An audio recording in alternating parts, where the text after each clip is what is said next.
আসসালামু আলাইকুম। আমার কুকিং চ্যানেলে আপনাদের সবাইকে স্বাগতম। আশা করছি আপনারা সবাই ভালো আছেন।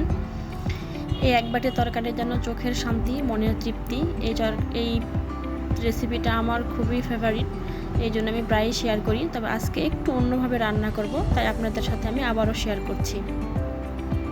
তো এই তরকারি রান্না করার জন্য আমি প্রথমেই আলু, বেগুন, কচু কেটে ধুয়ে পরিষ্কার করে নিয়েছি। রান্না করার জন্য চুলায় একটা কড়াই বসিয়ে দিয়েছি এবং সেখানে কিছু তেল দিয়ে দিলাম। তেল গরম হয়ে গেছে, পেঁয়াজ কুচি দিয়ে দিলাম। পেঁয়াজ কুচিগুলোকে আমি ভালোভাবে নেড়ে চেড়ে ভেজে নিব। হালকা একটু বাদামি কালার হয়ে গেলে সবগুলো মশলা অ্যাড করে দিব। তো আমি প্রথমেই দিয়ে দিলাম হলুদ গুঁড়ো, মরিচ গুঁড়ো, আপনারা চাইলে আর একটু বাড়িয়ে দিতে পারেন, ধনিয়া গুঁড়ো। আমি আর একটু নেড়ে চেড়ে নিচ্ছি যেন মশলাটা লেগে না যায়।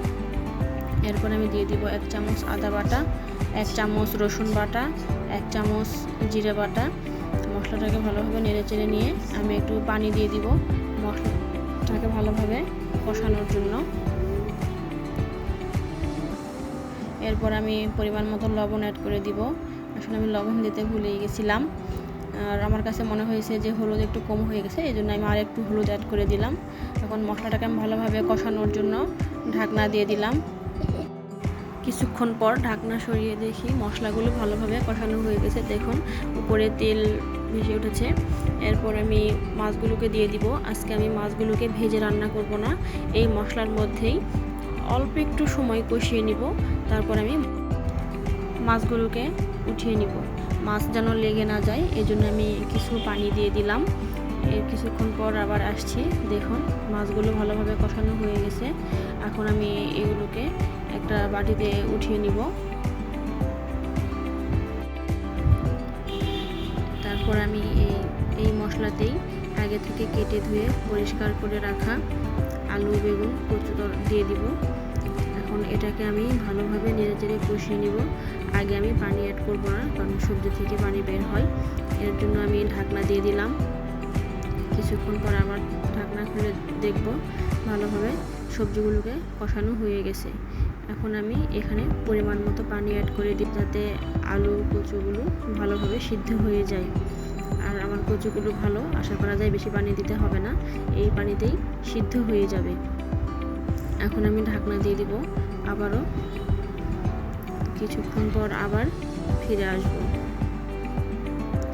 এই যে দেখুন আমার পানি প্রায় শুকিয়ে গেছে, আমার সবজিগুলো ভালোভাবে সিদ্ধ হয়ে গেছে। দেখুন কচুটা কত ভালোভাবে সিদ্ধ হয়ে গেছে। এরপর আমি অল্প কষিয়ে রাখা মাছগুলোকে দিয়ে দিব, কারণ ইলিশ মাছ আসলে বেশি রান্না করতে হয় না, এতে মাছের টেস্ট নষ্ট হয়ে যায়। এরপর আমি পরিমাণ মতো পানি দিয়ে দিলাম, যাতে মাছগুলো ভালোভাবে রান্না হয়ে যায় এবং আমার তরকারিতে ঝোলের পরিমাণ ঠিক থাকে। এখন আমি ঢাকনা দিয়ে দিব, কিছু সময় রান্না করে নেব।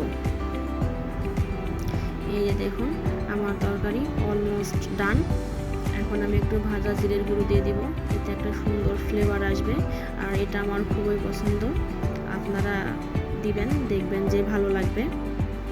বাস হয়ে গেল আমার কচু বেগুন দিয়ে ইলিশের ঝোল। এটা আমার সত্যি খুবই পছন্দ। আপনাদের কার কার ভালো লাগে অবশ্যই কমেন্ট করে জানাবেন। আর আমার রান্না ভালো লাগলে অবশ্যই সাবস্ক্রাইব করে দিবেন, আমার পাশে থাকবেন। আপনারা সবাই ভালো থাকবেন। আল্লাহ হাফেজ।